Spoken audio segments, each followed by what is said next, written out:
Xavi मकरुक्मी जनरनी देखो चिंता करी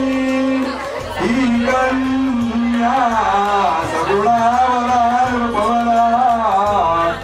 ओढासिया देये आता एक विचार कृष्ण नवरा ध्यासी सम भूमरे रुक्मा भूतवरील त्याग भुजरे पुर्यासना मंगलम अमरग्राम शूरज्ञो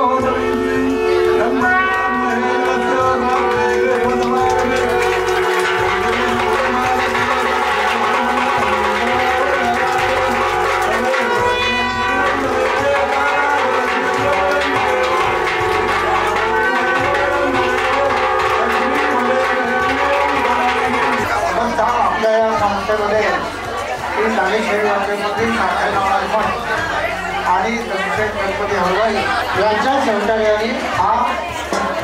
60वा आपल्याकडे दरवर्षी तुळशी विवाहाचा समारंभ होतो तो आपल्याकडे यावर्षी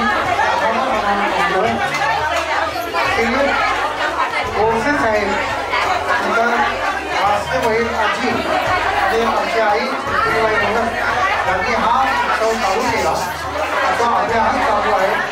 राष्ट्रीय कुटुंबीय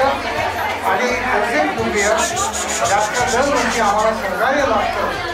आणि आम्ही गोडस कुटुंबीय आणि आपल्या इथे सगळे जे भक्तगण आहेत त्या सगळ्यांचं सहकार्य इथे लागतं असा दरवर्षी हा उत्तम सोहळा होतो आणि महत्त्वाचं म्हणजे दर्शन गणपतीचा बालकृष्ण आणि तुळशी यांचा हा विवाह अत्यंत गाजाबाजा करून अत्यंत म्हणजे बँड वगैरे लावून असा हा व्यवस्थित सुंदर असा सोहळा आपल्याकडे दरवर्षी होतो आणि आपल्याकडे अनेक भाविक या